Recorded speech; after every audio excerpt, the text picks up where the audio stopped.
నాకు అంత తెలిసేది కాదు. నాకు నేను 10th ఫెయిల్ అయ్యాను కదా, నాకు ఫ్రెండ్స్ ఎవరు లేరు, నాకు మీరే ఫ్రెండ్స్. అందుకే అందరినీ చూడాలని నేను వచ్చాను. నేను చిన్న బట్టల షాప్ పెట్టుకున్నాను. దాంతో నాకు ఒక 25,000 మిగులుతున్నాయి. నేను ఒకరిని పెట్టుకున్నాను, జీతం 20,000 వస్తుంది.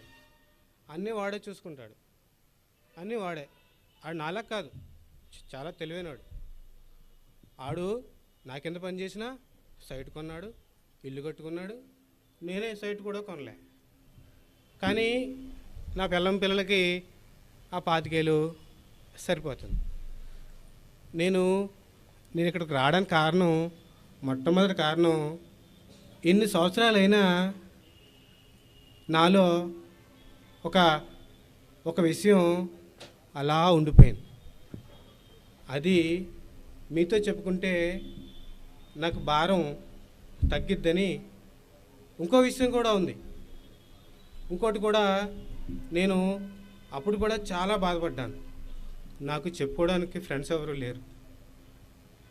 ఎందుకంటే నేను 10th ఫెయిల్ కదా. ఎందుకు వచ్చానంటే, నేను 10thలో ఉన్నప్పుడు రాజేష్ గారు లెటర్ ఇమ్మని, స్వాతికి ఇమ్మని లెటర్ ఇచ్చాడు. ఆడు అందులో పేరు రాయలేదు. నాకు తెలియదు అందులో ఇంగ్లీష్ ఉంది. నాకు ఇంగ్లీష్ రాయడం వస్తే కదా.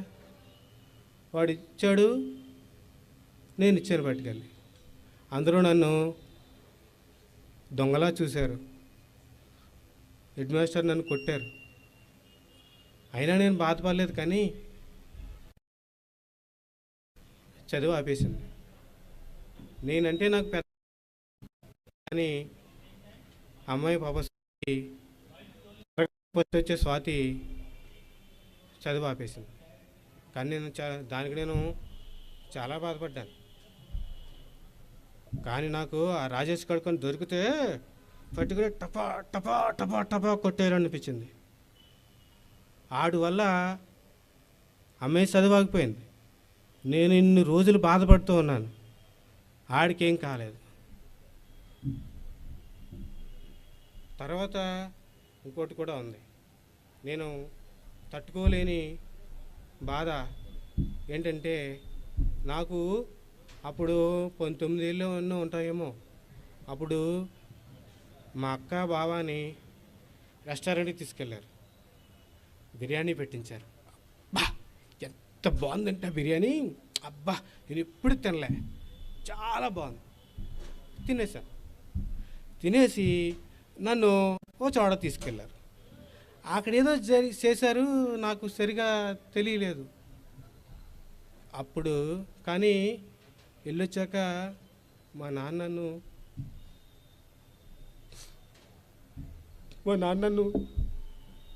చాలా దారుణంగా కొట్టాడు. కొట్టేది కూడా నేను బాధపడలేదు. అందరూ బయట నన్ను తెంగురోడా అన్నా. మా నాన్న తెంగురోడా కొడుతుంటే నాకు నాకు ఎవరితో చెప్పుకోను.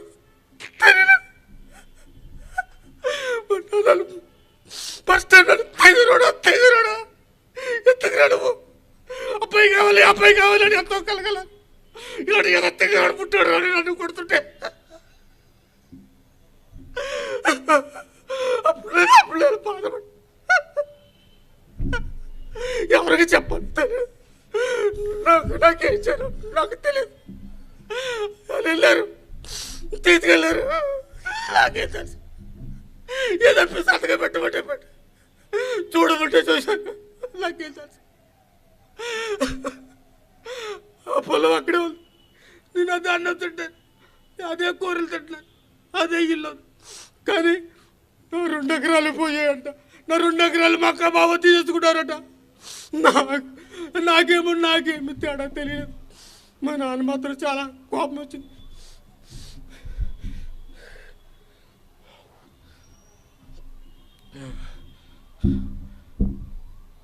తర్వాత ఇది చెప్పుకోవాలని నాకు చాలా చాలా ఇదిగా ఉండేది, కానీ నాకు ఎవరో నా అనుకునే వాళ్ళు ఎవరో నాకు కనబడలేదు. తర్వాత ఒకసారి ఊళ్ళో గోపాల్ గౌడ్ ఒకసారి తారా మన కులవని అమ్మాయిని వేరే కులవాడు తీసుకుపోతున్నాడు, మన కులం అమ్మాయికి 18 సంవత్సరాలు, ఆడికి 30 సంవత్సరాలు, దా మన ఇల్లు అడ్డుకుందా అన్నాడు. అప్పుడు నేను వెళ్ళి ఆడనే అలా పట్టుకొని పడేయాలని కొట్టా, అంతే వాడు గోడకు టబేలు పడ్డాడు. నన్నేమో జైల్లో పెట్టారు. తర్వాత గోపాల్ గారు మా కులం ఓటులతో ప్రెసిడెంట్ అయ్యాడు. మా నాన్న నన్ను తిట్టి జైలుని తీసుకొచ్చాడు. తర్వాత మళ్ళీ ఇంకోసారి మళ్ళీ గోపిగాడు వచ్చాడు. రే మన మతోడు, మన మతానికి అక్కడ చెడు జరిగిందిరా, రారా మనం ఆడు మన మతం గురించి చెడుగా మాట్లాడాడు రారా అన్నాడు. నేను వెళ్ళి ఆని ఇప్పుడే ఒక తన్నా, అంతే వాడి కింద పడ్డాడు. నన్ను మళ్ళీ జైలు వేశారు. నాకు ఈసారి బుద్ధి వచ్చింది, నేను ఎవరికి ఏ గొడవలకి వెళ్ళకూడదని. తర్వాత నాకు మళ్ళీ మనోహర్ గారు లెటర్ ఇచ్చాడు, ఎవరికి సంజయ్ కమ్మని లెటర్ ఇచ్చాడు. ఆ లెటర్ నేను ఇచ్చాను. ఆడు కూడా పేరు రాయలేదు అందులో, సంజయ్ ఏమో నేనే ఇచ్చాను అనుకుంటే వాళ్ళ నాన్న మా నాన్నతో మాట్లాడి పెళ్లి చేసేస్తే చాలా బాగుంది పెళ్ళి. నాకు పెళ్ళి అవుతుందేమో అనుకున్నాడు మా నాన్న. నాకు పెళ్ళి అయింది. ఆ నాన్న 2 ఎకరాలు ఉందనుకున్నాడంట, అందుకని నాకు పెళ్లి చేశాడు. నాకు అమ్మాయి అయితే తర్వాత మా నాన్న అంటుకుంటూ ఉండేవాడు, నేను వినేవాడిని. మా ఆవిడ ఎంతసేపు ఫోను ఆ సీరియల్లో తప్ప ఈయన్ని సరిగా పట్టించుకోవట్లేదు. ఇది తెలివైందని చేశాను కానీ, ఏంటి దారిలో పెడతాను చేశాను కానీ ఏమీ చేస్తలేదని మా నాన్న అంటుండేవాడు. నాకు సరిగా అర్థం కాలేదు కానీ ఏదో అర్థమైంది. ఓ రోజు నేను ఆ నవీన్ గాడు బెట్టింగ్ కడదాం దారా, డబ్బులు వస్తుందా అని నా చేత కట్టించాడు. 10,000 వచ్చినాయి, మళ్ళీ కట్టా. 1,00,000 రూపాయలు వచ్చినాయి, మళ్ళీ కట్టా. 3 లక్షలు పోయినాయి. మళ్ళీ మా ఆవిడ పొలం తాకట్టు పెట్టి మళ్ళీ కట్టా, మళ్ళీ డబ్బులు పోయినాయి. అప్పుడు మా అత్తగారు, మా మామగారు, మా మరదలు ముగ్గురు కలిసి నన్ను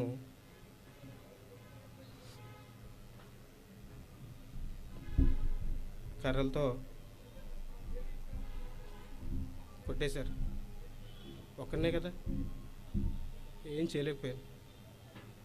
తప్పు నాదే కదా. బెట్టింగ్ ఎంతో తెలివైన వాళ్ళే డబ్బులు పోగొట్టుకుంటారు. నాలాంటి తింగరోడు ఎందుకయ్యి, తప్పు నాదే కదా. కానీ తర్వాత మా నాన్న మంచం మీద పడ్డాడు. అప్పుడు చెప్పాడు, సావిత్రిని పెళ్లి చేయాల్సిందిరా, నీకు తెలివైంది అని డబ్బు ఉన్నదని స్వార్థంతో నీకు ఈమెను పెళ్లి చేశాను. నిన్నుగా ఇష్టపడే స్వార్థం చేస్తుంటే బాగుండేదని అన్నాడు. నాకు సరిగా అర్థం కాలేదు కానీ నేను ఎందుకంటే నాకు అన్నీ గుర్తు, మా నాన్న చెప్పినవన్నీ కూడా సెలవులో రాసుకుంటా, మళ్ళీ చూసుకుంటా, చదువుకుంటా. కానీ నాకు సరిగా అర్థం కాకపోయినా కొంచెం అర్థమైనట్టు ఉంటుంది. తర్వాత అమ్మాయి నన్ను చూసి అందరూ నవ్విన సావిత్రి మాత్రం నవ్వేది కాదు. నేను ఎంత తింగర పని చేసినా అందరూ నవ్వేసేవారు, కానీ స్వాతి మాత్రం నవ్వేది కాదు. నేను అప్పుడు స్వాతి అంటే ఏమో నాకు ఏమన్నా ఉందేమో తెలియదు, కానీ మా నాన్న మాత్రం ఒకసారి ఎవరో మీ ఓడు 10th ఫెయిల్ అయ్యాడు, వేస్ట్ ఫెయిల్ అన్నాడు. అప్పుడు మా నాన్న వాడు నిజం, వాడికి అబద్ధం తెలీదు, లక్ష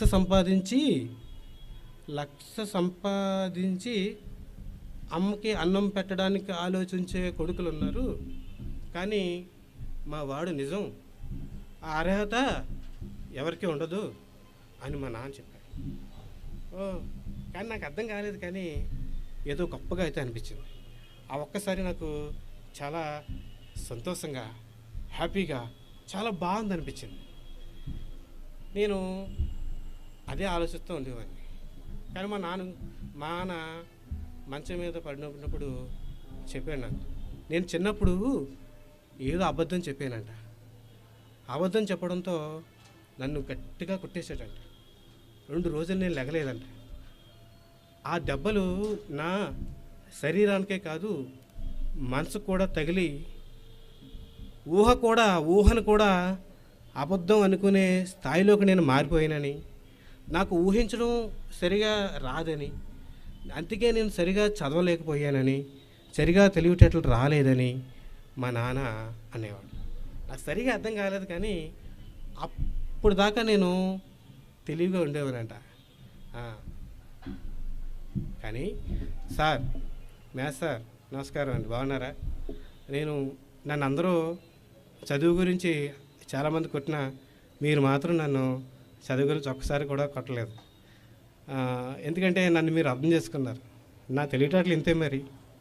కానీ సార్, గురువులు అందరూ నమస్కారం అండి. మీ నుంచి నేను చాలా నేర్చుకున్నానండి.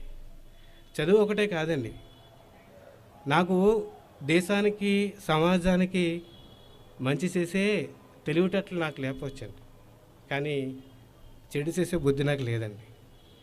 నేను 10th ఫెయిల్ అయ్యానండి, కానీ జీవితంలో ఫెయిల్ అవ్వలేదండి. Thank you.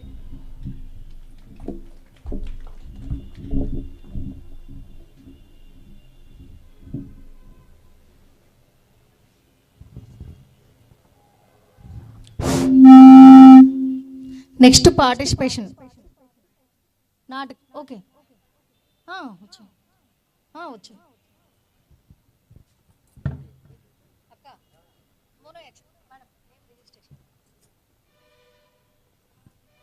మోనో యాక్షన్ ఎవరైనా ఉంటే వాళ్ళు వచ్చి రిజిస్ట్రేషన్ చేయించుకొని మీ కోడ్ నెంబర్ తీసుకోండి సార్.